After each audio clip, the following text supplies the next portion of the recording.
कहते हैं कि मौत सब कुछ खत्म कर देती है, लेकिन क्या सच में ऐसा होता है? क्या हो अगर कोई इतना गहरा लगाव पाल ले, इतना मोह कि उसकी आत्मा मरने को तैयार ही ना हो, उसे यहीं जिंदा लोगों की दुनिया में बांध कर रख ले? आज की कहानी एक ऐसे ही भयानक लगाव की है, जो मौत के पार भी पीछा नहीं छोड़ता। और इसी सोच पर, इसी डरावनी सोच पर हमारी आज की कहानी टिकी है कि मृत्यु का मतलब ये नहीं कि कोई चला गया।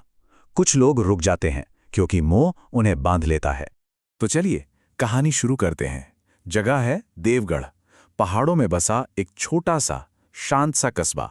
लेकिन इस शांति के पीछे एक ऐसी प्रेम कहानी पनप रही थी जिसमें एक बहुत ही उलझा हुआ मोड़ आने वाला था।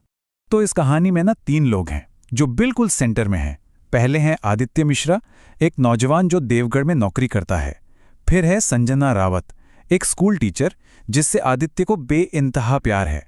और तीसरी संजना की छोटी बहन श्रुति रावत, जिसके साथ पता है आदित्य की शादी पहले तय हुई थी। तो होता यह है कि श्रुति को पता चल जाता है अपनी दीदी संजना और आदित्य के प्यार के बारे में। और वो, आप सोचिए, वो एक बहुत बड़ा त्याग करती है। वो खुद पीछे हट जाती है। आदित्य से बस एक वादा मांगती है कि वो उसकी दीदी को, संजना को हमेशा खुश रखेगा, कभी उसे टूटने नहीं देगा। तो श्रुति के इस त्याग के बाद आदित्य और संजना की शादी हो जाती है। उनकी जिंदगी में सब कुछ बहुत अच्छा चल रहा था। 3 साल प्यार और खुशियों से भरे 3 साल गुजर गए। लेकिन फिर एक रात अचानक सब कुछ बदल गया। संजना के सीने में तेज दर्द उठा और हार्ट फेल होने से उसकी मौत हो गई। आदित्य की तो जैसे दुनिया ही उजड़ गई। और संजना की मौत के बाद ही कहानी एक बहुत ही भयानक मोड़ लेती है। आदित्य को बहुत जल्द ये एहसास होने लगता है कि संजना शायद कहीं गई ही नहीं है, उसकी आत्मा अब भी वहीं है। ये एहसास तब और गहरा हो गया जब शमशान घाट पर एक बहुत ही अजीब और डरावनी चीज हुई। आदित्य ने चिता को आग तो दी, लेकिन संजना का शरीर जल ही नहीं रहा था। आग बस धीमी धीमी सुलग रही थी, मानो शरीर खुद को जलने से रोक रहा हो। वहां जो लोग थे वो आपस में कानाफूसी करने लगे। कोई कह रहा था इस आत्मा को मोह ने जकड़ लिया है, ये जाना ही नहीं चाहती। ये बातें जब आदित्य के कानों में पड़ी ना, तो उसके दिल पर एक अजीब सा बोझ बैठ गया। और फिर उसी रात आदित्य पानी पीने के लिए उठा, किचन में गया और वहां उसने उसे देखा। लाल साड़ी पहने, बाल खुले हुए, उसकी पीठ आदित्य के तरफ थी। और जब वो पलटी, वो संजना थी, उसकी मरी हुई पत्नी। आदित्य का तो गला ही सूख गया और इससे पहले कि वो कुछ समझ पाता, संजना अंधेरे में कहीं गायब हो गई। अब आदित्य बिल्कुल अकेला पड़ गया था। तो श्रुति उसकी देखभाल के लिए उसके घर आने जाने लगी। लेकिन उन दोनों को ये अंदाजा भी नहीं था कि उस घर में कोई और भी था, कोई जो उन्हें हर पल देख रहा था और जिसका साया अब धीरे धीरे श्रुति पर पड़ने वाला था। इसके बाद तो घर में अजीबोगरीब घटनाओं की जैसे बाढ़ आ गई। पड़ोसियों को कभी गली में लाल साड़ी में एक औरत दिखती जो पलक झपकते ही गायब हो जाती। कभी किचन का सारा सामान बिखरा हुआ मिलता। कई बार तो ऐसा हुआ कि आदित्य घर आया तो गर्म चाय तैयार रखी थी, जबकि घर पे कोई था ही नहीं। उसे आईने में संजना का अक्स दिखने लगा और रात को सोते हुए तो हमेशा ऐसा लगता था जैसे कोई उसे बस घूर रहा है। और फिर आदित्य को श्रुति में कुछ अजीब बदलाव दिखने लगे। वो कभी कभी ऐसी बातें बोल जाती थी जो सिर्फ और सिर्फ संजना को पता थी।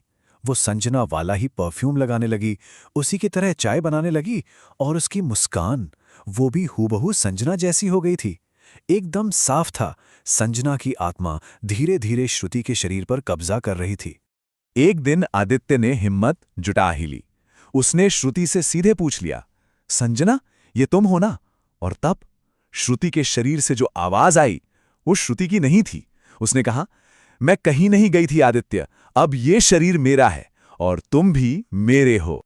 आत्मा की मांगें अब और भी ज्यादा खतरनाक होती जा रही थीं। एक रात उसकी आवाज एकदम ठंडी और पत्थर जैसी हो गई और उसने कहा, एक बलि चाहिए।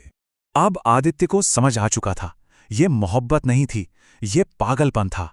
श्रुति को बचाने के लिए वो गांव के बाहर एक पुराने आश्रम में रहने वाले एक बाबा सुदर्शन नाथ के पास पहुंचा।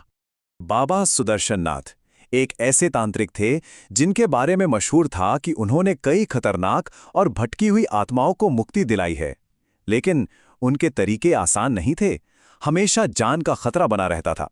बाबा ने आदित्य को देखते ही चेतावनी दी, बेटा याद रखना, मोह में फंसी आत्मा सबसे खतरनाक होती है, उसके लिए प्यार और पागलपन में कोई फर्क नहीं रह जाता। उन्होंने साफ साफ कह दिया कि इस आत्मा को निकालना उतना ही मुश्किल होगा जितना किसी जिंदा इंसान को उसकी सांस से अलग करना। बाबा ने एक खास विधि के लिए कुछ अजीब चीजें मंगवाईं।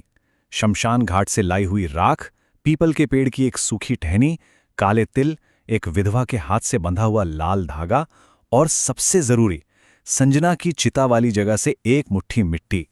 जैसे ही बाबा ने मंत्र पढ़ने शुरू किए, आत्मा ने श्रुति के शरीर के जरिए लड़ना शुरू कर दिया। घर की खिड़कियां जोर जोर से बजने लगी, चीजें इधर उधर गिरने लगी और श्रुति की आवाज में संजना जोर से चीखी, अगर मैं इसकी नहीं हो सकती तो कोई नहीं हो सकता। और फिर बाबा ने वो आखिरी चीज उठाई, संजना की चिता की मिट्टी, और उसे हवन की आग में डाल दिया। बस इतना होते ही श्रुति ने एक ऐसी भयानक चीख मारी कि सबके कान सुन हो गए। एक काले धुएं का बादल, जैसे कोई परछाई, उसके शरीर से निकला और हवन की लपटों में समा गया। श्रुति वहीं बेहोश होकर गिर पड़ी। श्रुति बच तो गई, लेकिन ये जीत शायद पूरी नहीं थी। कमरे में एक अजीब सी शांति तो छा गई थी, पर आदित्य के दिल में जो डर बैठ गया था वो खत्म नहीं हुआ था। और जाते जाते बाबा एक आखिरी और सबसे डरावनी चेतावनी देकर गए। उन्होंने कहा, एक बात याद रखना, मोह में जकड़ी आत्मा कभी पूरी तरह खत्म नहीं होती, वो बस सो जाती है और सही वक्त का इंतजार करती है। बाबा की ये बात उनके दिलों में घर कर गई। आत्मा के वापस लौटने का डर इतना ज्यादा था कि दोनों परिवारों ने मिलकर एक फैसला किया।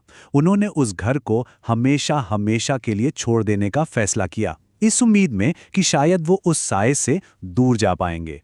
और ये कहानी हमें एक बहुत ही गहरे सवाल के साथ छोड़ जाती है।